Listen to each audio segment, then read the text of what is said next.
Bom dia, pessoal! Meu nome é Nathalie e bem-vindos a mais um vídeo.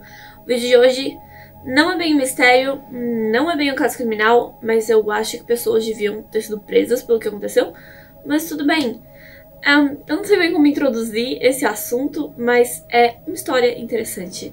Quem me conhece sabe que eu gosto muito da cultura japonesa, eu estou aprendendo a falar japonês e eu adoro muito programas de TV japoneses, a comédia japonesa, o que eles chamam de variety, que são variedades, shows de variedades, as entrevistas.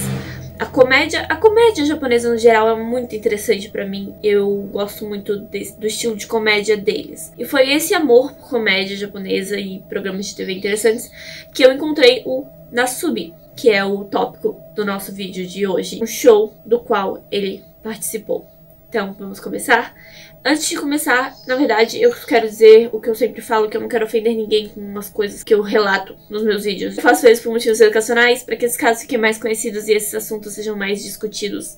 Esse assunto merece uma discussão bem profunda. Após estrear no dia 11 de janeiro de 1998, Susumu Denpa Shonen passava semanalmente em um canal chamado Nippon TV. Eu tentei encontrar a tradução de Susumu Denpa Shonen, mas é difícil porque não é bem uma frase, é mais verbos e palavras juntas para formar um título. Fica difícil, mas eu acho que eu cheguei o mais próximo possível, que seria Não Hesite, um garoto em êxtase. Esse programa consistia em uma só câmera colocada dentro de um apartamento, e nesse apartamento havia uma mesinha de centro, uma almofada para sentar, um telefone, cadernos, canetas e envelopes, uma prateleira de revistas, água, um banheiro, uma cozinha pequena com fogão a gás e um futon, que é um cobertor para dormir, não é? É tipo um colchonete, só que bem fininho para dormir. Nesse apartamento, um participante viveria durante o jogo. O decorrer desse jogo, ele teria que alcançar um objetivo. O Nasubi, ele era um comediante que queria ficar famoso e ele participou de um sorteio com outros 20 comediantes para entrar no programa. Ele ficou muito animado quando ele descobriu que ele conseguiria, que ele seria o primeiro participante do Susumu Denpa Shonen e era a sua grande chance de conseguir fama e de ser um comediante famoso. Era como ter um show 24 horas. Só que no início não era 24 horas. O programa era filmado 24 horas e eles pegavam as melhores cenas para colocar semanalmente para o pessoal ver como é que ele estava indo e se ele tinha alcançado o objetivo. Assim que ele descobriu que ganhou, ele foi levado até o apartamento e todos os seus pertences foram retirados dele, inclusive as roupas. Ele ficou completamente nu e ele descobriu qual era o desafio, qual era o objetivo do jogo. Basicamente, ele precisava encontrar cupons e anúncios de prêmios nas revistas que estavam ali no apartamento. E essas revistas eram renovadas mensalmente. Ele devia preencher as aplicações com tudo certinho, o endereço do apartamento e esse tipo de coisa. Assim, ele tentaria ganhar esses sorteios e esses prêmios de anúncio de revista. E esse era o único meio de sobrevivência dele nesse período, basicamente. Comida, roupas, qualquer meio de entretenimento, uma televisão, um rádio, qualquer coisa, cama, ele só conseguiria por meio desses anúncios em revistas. Bom, uma coisa é você achar que ele só tinha que pedir, que ele só tinha que escrever e o anúncio viria pra ele, mas não. Essas revistas eram reais, esses anúncios eram reais. Então ele não era a única pessoa competindo. Outras pessoas no Japão podiam competir contra ele de propósito, sabendo que ele também estaria participando do sorteio. Então é bem difícil vencer. O telefone que estava no apartamento avisaria se ele tivesse algum prêmio, se ele ganhasse alguma coisa, mas ele não podia fazer o contrário, ele não podia telefonar pra ninguém. O objetivo final real dele, o objetivo final era alcançar 1 milhão de ienes, aproximadamente 37 mil reais em prêmios. Isso é muito dinheiro e isso foi muito difícil de alcançar. O primeiro cupom que ele enviou foi de um avental, porque ele queria se cobrir. Ele sabia que estaria sendo filmado 24 horas e ele queria pelo menos cobrir as partes íntimas, mas ele não conseguiu. Durante todo o curso do programa, a única peça de roupa que ele conseguiu foi uma calcinha que não serviu nele. Então ele ficou nu o programa todo. Quando ele finalmente ganhou o seu primeiro prêmio, o Nasubi dançou de alegria. E essa dancinha foi meio que... ela meio que se tornou uma tradiçãozinha dele ali. Sempre que ele ganhava um prêmio, ele dançava na frente da câmera. Uma coisa que também os fãs gostavam muito. Fãs. A sua primeira conquista, essa primeira dancinha, a primeira coisa que ele venceu foram 12 potinhos de gelatina. Foi a primeira coisa que ele comeu, ele não comia há pelo menos uma semana. E ele finalmente conseguiu 12 potinhos de gelatina. E ele adorou, ele comeu, foi ótimo, delicioso. Depois de mais alguns dias de esforço, ele recebeu 5 quilos de arroz. E ele ficou muito feliz, até ele percebeu que ele não tinha uma panela pra cozinhar o arroz. Ele tinha água, mas ele não tinha nada além de água e o arroz cru. Então ele conseguiu usar as embalagens da gelatina como panela. Ele não podia encostar no fogo, mas ele tinha que segurar no calor, e isso cozinhava um pouquinho o arroz a ponto do arroz ficar mastigável e ele conseguia comer. Então foi assim que ele comeu o arroz, que ele venceu os 5 quilos de arroz. No seu primeiro mês, ele enviou 5.748 cupons e em algum momento ele começou a escrever um diário. Os prêmios continuaram. Ele ganhou 1.000 ienes em dinheiro, sabão, espaguete enlatado, uma bicicleta, uma foca de pelúcia, que ele deu o nome de Binaço, calcinhas, né, que eu já falei, uma televisão que não funcionava sem uma antena, então ele não tinha como usar a televisão, escova e pasta de dente, um pôster e uma melancia. Mesmo quando ele não podia usar os prêmios, ou ele não tinha, tipo, né, alguns prêmios não tinham a menor utilidade pra ele, a não ser alcançar o objetivo. Mesmo assim, ele ficava feliz e fazia a sua dancinha da vitória. Depois de 6 meses, ele ganhou um total de ele enviou um total de 38 mil cupons e ele só alcançou a metade do seu objetivo final. E nesse mesmo momento, a mídia local, o pessoal que estava assistindo, gostando de ver a série, a mídia estava falando mais sobre o Nasubi. Eles encontraram um apartamento onde ele estava morando, então ele teve que ser relocado. Isso foi um evento bem grande, aumentou muito a audiência. Eles pegaram ele no meio da noite para colocar num apartamento novo, onde ele simplesmente continuou. Foi depois dessa troca que eles perceberam um aumento na audiência que eles também resolveram abrir uma página online, onde o Nasubi seria transmitido 24 horas. E aí não tinha mais o que fazer. Era ele, 24 horas, todo mundo assistindo. Um homem nu enviando cupons o dia inteiro. Era isso. A qualidade era ruim, mas chamou muito a atenção das pessoas. E depois de 9 meses, quando ele não estava ganhando muita coisa, eles trocaram ele de lugar novamente, achando que isso daria um up no negócio. E realmente a sorte dele mudou. Nesse novo apartamento, ele conseguiu um PlayStation, que ele jogou 4 dias sem parar. Porque ele, há muito tempo ele não tinha entretenimento, então ele ficou 4 dias jogando no PlayStation.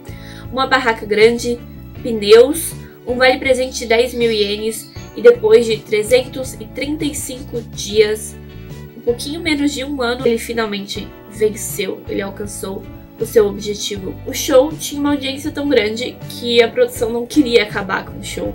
Então eles fizeram uma coisa que pra mim já é assim, digno de processo. Porque eu acredito que se o Nasubi tinha contrato, esse contrato ia até ele atingir os ienes. Mas a audiência estava tão grande, eu não sei porque a produção simplesmente não pensou em reiniciar e colocar outra pessoa pra fazer o mesmo desafio de novo. Não. Eles levaram o Nasubi numa viagem pra um parque de diversões, como comemoração. Foi como um prêmio, assim, né? Então eles levaram ele numa viagem e ele podia aproveitar, comer comida normal, usar roupas. Uma coisa muito interessante é que ele colocou as roupas e ele não gostou de usar roupas. Depois de passar um ano sem vestir nada, né? Ele passou um ano nu. Ele não gostava mais de usar roupas e ele também não gostava mais de cortar o cabelo. Ele gostou de manter o seu cabelo comprido e a sua barba grande. Ele se acostumou com essas coisas no corpo dele, né? Ficar nu e ter a barba grande. Então, ele foi pra Coreia do Sul em um parque de diversões, achando que era uma comemoração, achando que ele tinha conseguido vencer, que ele ia poder voltar pra casa e a vida dele ia voltar ao normal. Mas não. Agora ele estava na Coreia e ele tinha um novo desafio. Ele tinha que conseguir, com a mesma coisa, prêmios de revistas, ele tinha que conseguir dinheiro suficiente para uma passagem de volta ao Japão. A cara dele quando ele descobre isso, sério, gente, a falta de respeito com um homem que já sofreu por um ano e eles colocaram ele de novo pra sofrer de novo, foi péssimo. Agora ele tava na Coreia do Sul, então ele tinha que aprender o coreano pra enviar esses cupons. Lá foi ele. Depois de 2 meses e 7.000 cupons e sorteios, ele conseguiu. Mas os produtores ainda não queriam, não era o suficiente, eles não queriam deixar ele ir embora. Então, eles fizeram ele aumentar o valor da sua passagem para uma passagem de primeira classe. A minha pergunta é, já não tá constando ali como trabalho forçado? Tipo, dá pra ver que ele não queria mais fazer aquilo. E aí, o homem tá sendo mantido em cárcere. Depois de prêmios como folhas de chá muito raras, uma moldura muito cara, pelo de raposa real e um polvo vivo, o Nasubi finalmente conseguiu vencer, e dessa vez foi sério, ele venceu. Mais uma vez ele foi vestido, colocado no avião, levado de volta para casa, e ele achou que estava tudo bem, até que ele foi vendado e colocado em um apartamento novo. Ele tirou a venda, ele estava em outro apartamento, e ele fez o que já era o hábito dele de fazer. Ele tirou as roupas e esperou que as revistas viessem, os cupons viessem, e ele começasse a enviar novamente. Ele já estava no automático. A mente dele já estava prestes a fazer isso. Esse era o modo de vida que ele aprendeu a ter. 1 ano e meio. Ele ficou 1 ano e meio só vivendo disso. Era isso que ele conhecia. Então foi isso que ele fez. Ele tirou a roupa e continuou o desafio. Mas não tinha nada ali, só tinha ele e a mesa. Ele sentou, começou a pensar no que ele estava fazendo, e de repente as paredes caíram. As paredes desse apartamento caíram. Era um palco com uma audiência ao vivo, e era a comemoração dele, era o espetáculo para dizer que ele finalmente tinha conseguido, que ele não ia mais precisar fazer aquilo. Mas o trauma, gente, a cara de susto dele, o medo que ele não devia estar sentindo quando todas as paredes caíram e ele tava lá nu. Essa foi a parte que eu pensei que foi mais, assim, falta de respeito com ele. Porque ele estava nu. Ele hábito, né? Força do hábito, ele tirou a roupa. Não tinha como ninguém entrar ali e dizer: oi, então, a gente vai gravar mais uma coisa, a gente precisa que você se vista de novo. Era tão difícil, assim, fazer isso. Uma pessoa entrar e dizer: então, a gente precisa que você se vista novamente, porque a gente vai gravar só mais uma partezinha e aí você pode continuar o que você está fazendo. Não, eles tiveram que derrubar as paredes com ele no meio do palco. Essa foi a parte que eu fiquei mais irritada de verdade. Então, traumatizado, o Nasubi conseguiu, né, a fama, e ele terminou o programa, mas ele passou muito tempo sozinho. Ele perdeu grande parte do carisma e da habilidade social que ele usava na comédia. Ele sobreviveu, né? Ele tá aí, ele tá bem, ele tá vivo. E o show Susumu Denpa Shonen continuou também. Vamos falar um pouquinho do show antes que eu fale sobre o Nasubi. Teve novos participantes até o ano de 2002. Em 2002 foi quando o show foi cancelado de vez. E ele foi cada vez pior.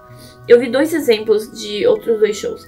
Um em que as pessoas estavam numa ilha deserta e eles tinham que criar uma jangada pra sair da ilha, e era só isso, eles tinham uma câmera e era isso, eles tinham que criar uma jangada pra sair da ilha. E no outro, em que as pessoas estavam em uma sala totalmente escura e eles só recebiam comida e água quando o seu time de beisebol vencia.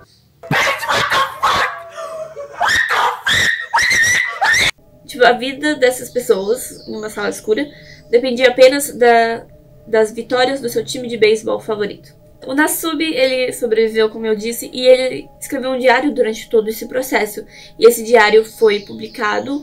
Eu queria muito encontrar esse diário, eu queria muito ler esse diário. Eu não sei nem se tem versão em inglês, sabe? Se tem uma versão traduzida do japonês para qualquer outra língua. Se tivesse, eu, nossa, iria adorar ler, porque deve ser Deve ser torturador, né? Eu não sei como é que é o estilo de escrita dele. Era um diário, ele tava escrevendo todo dia pra ele mesmo.